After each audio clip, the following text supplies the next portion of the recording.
Hey guys, welcome back to my channel. If you can hear me but you can't see me, I'm down here. This video is going to be a little bit different today because I want to really share my screen with you guys and show you three kind of Pinterest secrets that you might not know about. And if you're new to this channel, welcome. My name is Gabby Pinkerton. I am first and foremost a destination wedding planner for adventurous couples. Like you can see here, this is my Pinterest account on the screen.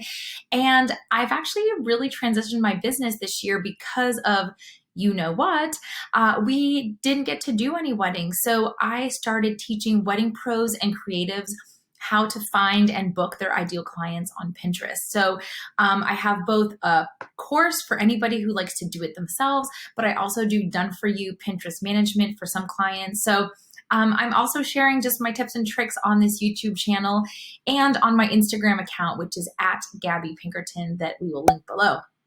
So today is kind of fun. I hope you guys kind of went back into the archives and were able to watch some of my other Pinterest videos. But if this is the first one you're watching, great. I mean, this is a great place to start. There's kind of, I'm going to be talking about kind of three Pinterest secrets that you may not know about. You may know about it, or you may have forgotten, because sometimes I totally forget about these and I need someone to remind me. So if you guys don't know, Pinterest is a search engine. It's a visual search engine. So sometimes we call it a social media platform because it does have followers, but it's mostly the way you go about it in terms of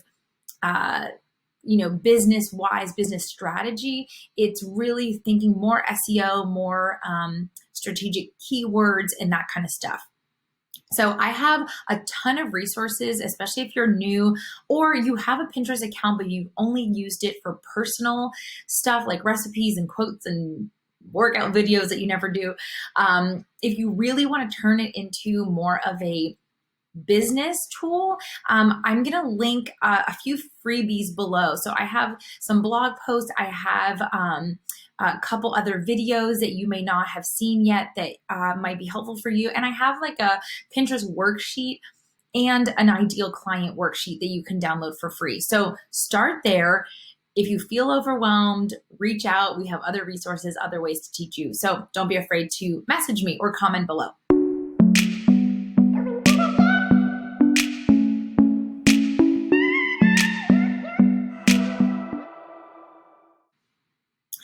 Okay, let's get started. You guys can see here, I'm gonna make myself a little bit smaller because you don't need to look at me for that, that much. So I'm sharing here, this is my Pinterest profile, and I'm gonna show you guys three kind of secrets or little things that you might not know to do in order to fully optimize your Pinterest account. So step number one is make sure your Pinterest account is showing up in Google searches. So a lot of the time what's going to happen is if you are tracking your inquiries, so obviously I do a lot of this for wedding pros, but if you're tracking sales or inquiries that come through your website, a lot of us have a drop-down menu for our clients to select, where did you find me from? Or how did you find me? And sometimes clients will put Google, and after talking to them, Pinterest is an option as well. I've gotten some of those, but sometimes people will put Google, and after talking to them for a little bit, I'll ask, so what did you type in on Google to find me? And turns out they typed whatever the keyword was, and they saw images of mine pop up on top. Well, when they click through to that, it usually brings them to my Pinterest account. So that's what's really cool about Pinterest, is that it is going to show up in search engines like Google, Bing, Yahoo. I don't know if anybody uses anything aside from Google, but just in case. So I think that's really important that we do show up on Google if we are business owners, right? So let me take you here on my profile page, and I want to make sure that you guys are not hiding your profile from you're not hiding your Pinterest account from Google. And there's a simple little checkbox that you need to make sure is unchecked. So you're going to go down here to your settings. And over on the left-hand side under privacy and data, Scroll down and here you see search privacy. So if this box is checked, it is going to hide your profile from search engines. You want to make sure this is unchecked. I'm not sure if by default it does check it or uncheck it, but that is something I make sure I tell all of my clients, and I check when I'm doing people's profiles on Pinterest when they hire me to do profile analysis or setting up their profile. I make sure this search privacy is unchecked. So that's secret number one. All right, secret number two is using Pinterest trends. So what is Pinterest trends? Well, let's hop over to it. It is simply trends.pinterest.com, and I will link the URL down in the comments below so you guys can just click on that. You can select whether you're in the US, UK, or Canada, so at least those 3 countries are available. I'm sure there will be more that pop up over time, so don't fret. But this is how I use, this is how I think of what I'm going to blog about, okay? So what we would do, for example, and actually when you first land on the page, and we are doing this around the holidays, so you're gonna see a lot of things that are trending right now. They're gonna show up in this big scroll image. So the first one, staying crafty. So they're talking about keywords like Christmas cards for kids is really popular. And if you click this button, it's going to bring up some pins that are trending right now or that are highly searched. So you can definitely take a look at that and see if you can maybe create content that will help you get in on this trend. Now, for us in the wedding industry, I just shared this with my Facebook group, which, by the way, it's a free Facebook community that I have. You guys can come join. It's for wedding pros and creatives. So I will link the Facebook below, and you guys can just kind of come in, request to join, and I just share more tips and tricks. And I do Facebook Live every Wednesday at 12 p.m. Pacific. For 15 minutes, you guys can ask me any Pinterest question that you have. So again, another like free Pinterest coaching session for you guys every week. Now, so here, for example, I shared this with my group on Pinterest or on Facebook, and it's the festive holiday tables that are highly searched. So Christmas table decor right now is highly searched. And I know for us creatives, this is a great trend that we should try to get on top of. So if you see this pop up on Pinterest trends, I would go back and yes, one, you could create brand new content, so a brand new blog post for this, or do you have an old blog that you could revamp or add a little bit to a couple paragraphs to it, maybe add some photos or tips and tricks in there and bring it back up to the top of your blog and then start creating new pins for it. So drive traffic through brand new pins for this trend.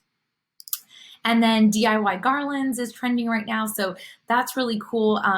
Dried orange garlands is one of the popular ones. So if you can create content, if you know how to make dried orange garland, then create a little blog post for that, create fresh new pins and get this content on Pinterest. Now, if there's nothing that you see here that's trending, but you want to plan your content, your blog content for the months to come, then you can put a search term in here. So let's do, for example, let's do engagement photos. Let's see what comes up. Oops. Are your search term? Well, that's news to me. Engagement. Let's just do engagement. How funny. I've searched engagement photos before. Okay. The word engagement, and you'll see there's some peaks and valleys here. When I try to find the highest peak, this one is great. It's 100% really peaks the week ending December 30th. So this is obviously data based off of last year, but you can expect something like engagement to be cyclical. So it's going to come back pretty much around the same time every year, right? Because we do talk in the wedding industry about engagement season, and that is always kind of around the holidays. So how I use Pinterest trends is that if I look up this search term engagement and I realize, okay, it is going to be trending the week of December 30th, then I want to try to think back. I want to try to blog the content around this keyword 30 days or so before it peaks. So right now we're already in December, and I'm not saying it's too late. If we were to get a blog post up now, it's December 8th, we could probably still hit the engagement trend enough, right? Like it's going to continue, like it'll slowly decline here over time, but it's still getting searches come January. And then maybe it'll go a little more quiet, but still we're at 54 over here and then it's peaking again in February. So don't be afraid. Don't feel like you missed the trend completely. There will always be, the word engagement actually will never have a zero. So that is a good one to always keep. But I try to blog that keyword about 30 to 45 days before the peak. So what I would recommend you guys doing is, let's say you want to start fresh this year, come January, sit down with your team, or if it's just yourself, type in a few keywords in the Pinterest trend search bar that are relevant to your ideal client. And then see what their peaks are and write down the date that is 30 to 45 days before that peak. And from there, I would say, make sure you have blogged on that date and pinned your images, right? So blog and pin images, add them to Pinterest. So what might happen is that you don't see a lot of action for the first few weeks of adding those images, but as we get closer to the date of this peak, then your traffic is going to start to pick up. So that is how I use Pinterest trends. If you don't have any ideas, like I said, I like to look at the scrolling images here, and Pinterest gives you the week's top trends by kind of category. So these ones are the week's top trends: Christmas nails, gingerbread cookies, a cloud wall. I have no idea what that is, but cool. All sorts of kind of fun craft ideas. And then they break it down by category. So fashion, food and drinks, beauty, home, travel. So whether or not you are a creative that found this video, I hope this kind of is helpful and you can kind of pick up your category here. Okay, my final Pinterest secret for you is how to request access to story pins. So I don't know if you guys watched my video that I posted. It's my story pin tutorial. And in the video, I'm talking that, or I guess I mentioned that not everybody has access to story pins. And at the time, I did not know this existed, but thank you to one of our viewers who commented on that video and said, actually, there is a link for you to be able to request access to story pins. So I am pumped and so grateful that he shared this with us, because I've actually used this link for some of my Pinterest management clients so they can get story pins a lot faster. I'll put the URL down below, but you can see up here, it's pinterest.com/story-pin-invite. And all you need to do is scroll down and click start creating. And it will ask you, do you want access to story pins? Yes, please. You have to make sure that you are logged into your Pinterest account. So if you're a virtual assistant watching this and you are logged into one of your clients' accounts that does not need access to story pins, then you're going to realize, wait a minute, it's not working. Make sure you're logged into the correct Pinterest account, and then just request access. Now, story pins, if you didn't watch the video, my tutorial, I recommend you go back and take a look at that tutorial, because it's really, I'm sharing my screen and showing you how to create a story pin. And if you felt like your Pinterest account has kind of plateaued, this is a great way to give it a boost. So anytime Pinterest releases a new feature, I encourage you to use it, very much like Instagram. Use it, test it out. Even if it doesn't work out, whatever, move on, try something else. So they actually kind of give you a little idea here on how to create, but it's very image driven.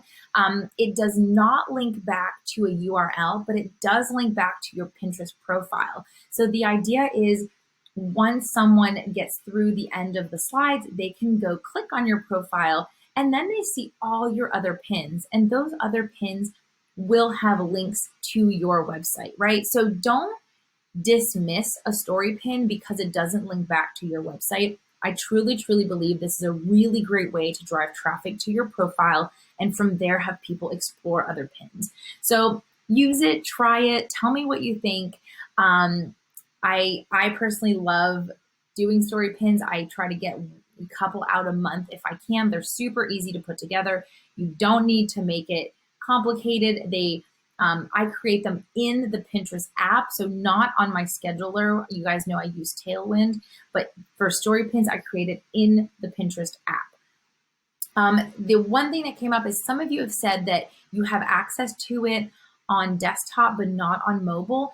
I'm not sure if that's common, that's happening. Give it some time. Maybe it has to release it, over a period of time on both. But if you have access to it on desktop, then use it on desktop. And then eventually it will come to mobile. So there you go. I hope that was helpful, you guys. Let me bring up my big face here. Oh, here we go. Wow. I hope those 3 Pinterest secrets were helpful, and I hope that you learned something new. Maybe you didn't, maybe you knew about a couple of these, or maybe you didn't know any, but I love discovering new things. So always, if there's something that I don't know about that you guys know, comment below, share it with me, tell me so we can tell everybody else about it, because I really think this is all about helping each other grow on Pinterest. This is the goal. So thank you. Give me a big thumbs up if this was helpful to you, and please subscribe. It helps a lot. I want to take time out of my schedule to do these free videos for you guys. So in return, all I ask is for a thumbs up and a subscription. So thanks so much, and see you guys next week.